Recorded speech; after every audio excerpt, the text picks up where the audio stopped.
Hello, English 101 students. Now that we've moved to online instruction for the rest of the semester, something I really wanted to do was to make instructional videos for you so you have extra support in addition to the online lectures and any of the readings that I assign. This particular one is on rhetorical analysis because this is going to be a really important foundation for the rest of the unit and even the rest of the semester. So the first thing to think about is what rhetoric actually is. And I think most students think rhetorical question when they think of the word rhetoric. But the most important thing to remember is that rhetoric is essentially the art of persuasion. It's the methods that the communicator uses in order to convince a target audience.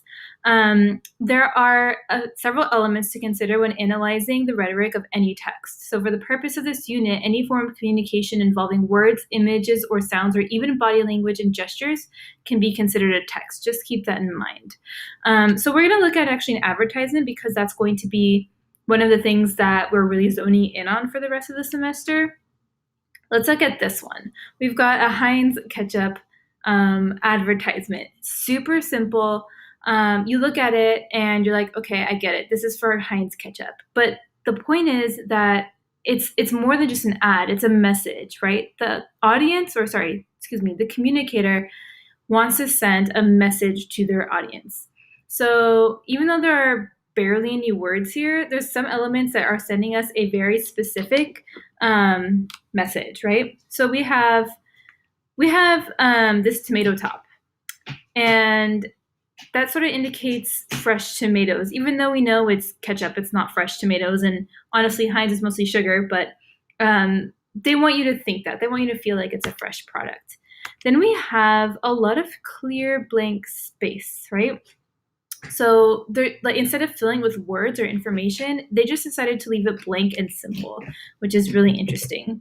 There's like the clear brand, right? We've got Heinz. It's right in the middle of the page, literally like right in the center, and it's a logo that most of us know. So that's kind of like important. It's in the forefront of the image. And then we've got this like uninterrupted view of pure ketchup, right? There's no labels. It's not on anything. There's no like air bubbles. It's literally just like pure ketchup. So even though there are very few words, I think the simplicity of the ad and that tomato top indicating an actual fresh tomato is Heinz's way of saying that ketchup is simple, clean, and made from real tomatoes, right? Instead of saying this is fancy ketchup or this is I don't know, ridden with sugar. It's definitely like a message that this is like pure, clean ketchup, which is something that people really care about these days. Moving forward, what I want us to think about is the rhetorical situation. Now, we looked at this ad, we kind of like made some assumptions about what the message might be, but one of the ways in which we're going to do that moving forward is by considering the context around everything that we read or look at, right? So the rhetorical situation has 5 main elements to consider. First, you want to consider the communicator who created this text, this ad, this piece of writing, whatever it is. The communicator is not necessarily the individual in the text, right? Because we know that a lot of companies use celebrity endorsements to promote their product and etc. But the communicator is the company, the individual, the entity that is behind the message. The target audience is a specific audience the communicator is targeting. Oftentimes students are tempted to say that it is like anyone who might be interested in this lipstick or whatever, but in the end, the target audience is always going to be a very, very specific population. And oftentimes what's going to set that population apart is that they have a set of shared values that particular advertisement appeals to. Form has to do with how you receive the information. Is it an essay? Is it a print ad? Is it an Instagram ad? Is it a billboard? Is it, a report? What is the form of this text? The purpose is the reason why the text was being made. So obviously it's to convince, persuade, inform, one of those reasons, but it's up to you to kind of like dictate what the purpose is. And then the issue or the argument is, I guess, like, why why should the audience believe or subscribe to the message? Yeah, what is the message an answer to? And this will be a little bit clearer as we move forward. So I have this as an example. This is an old school Lucky's ad for Lucky's cigarettes. And I think like it was obviously made many years ago. I think I researched it and it was like the 30s or something. So let's take a look at this a little bit closer. If we want to determine the rhetorical situation, I think the first thing that we should do is look for the communicator, which is obviously Lucky Strike, right? We have like a clear brand here. It's not that guy. That guy is just a model or something. We don't know who he is, but he's not the communicator. Lucky Strike as a company is the communicator. The next thing to look at is the form. Sorry about that. The form is obviously a print ad. I don't think they had video advertisement back then, but this probably would have been in a magazine or as a flyer or something like that. Then we want to think about the target audience. Look at the guy, look at the words and stuff. Do you think the target audience is going to appeal to do you think this advertisement is going to appeal to like a 19-year-old rebel who wants to smoke cigarettes? I don't think so. I think that the fact that there's a person that's supposed to look like a doctor, he's a middle-aged white guy, seems to be middle class. It just seems like it's meant for a middle class audience, and probably a middle-aged audience as well. Maybe somebody who looks like the person in the ad. Yeah, as you can see, there he is. There's his wrinkles, his smile, his sophisticated glasses, his groomed hair, and all that jazz. That's a middle-aged, middle-class dude. The other thing is that it has to do with cigarettes being less irritating and that they're recommended by physicians, which I really think is something that an older audience would care more about than a younger audience who is probably going to be a little bit more carefree, a little bit more rebellious, etc.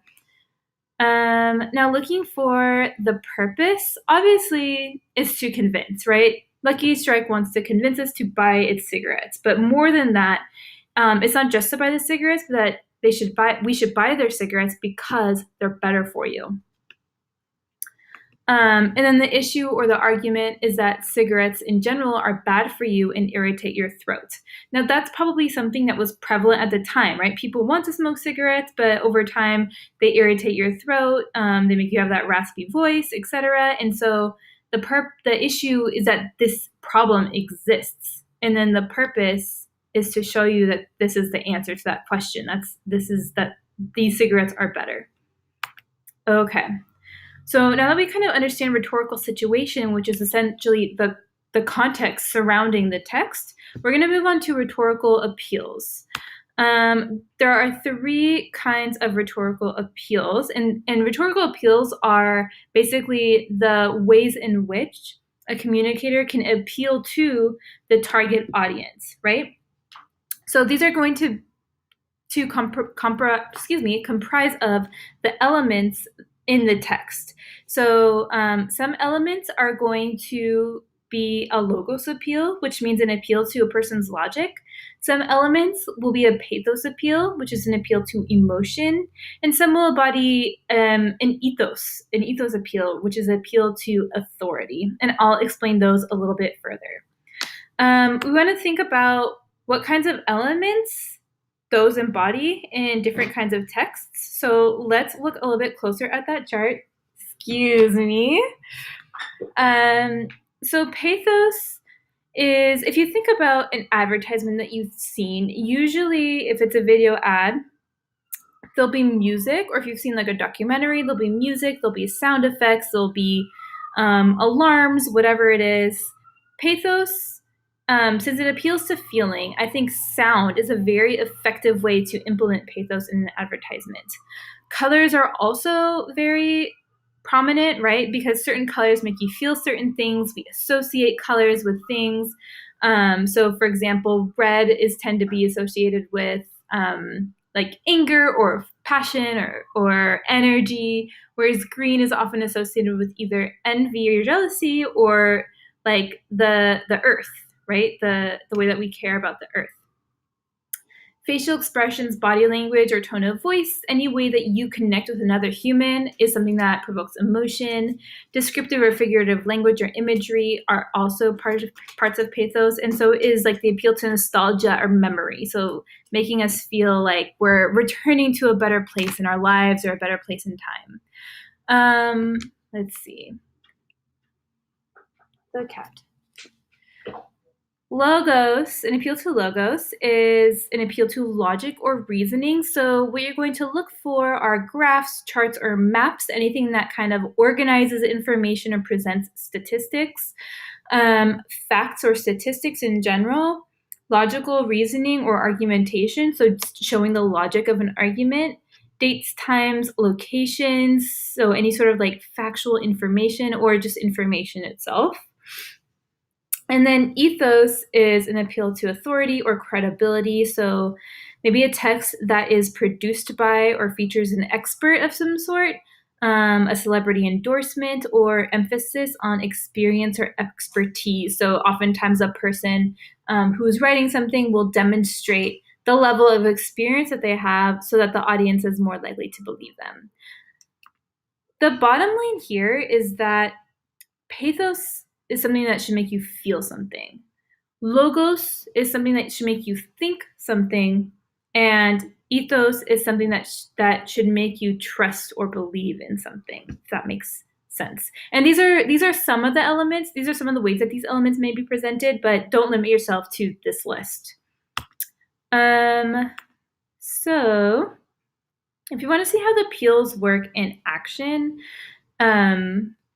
here's this ad again. So we've come back to this example that we've already determined the rhetorical situation for.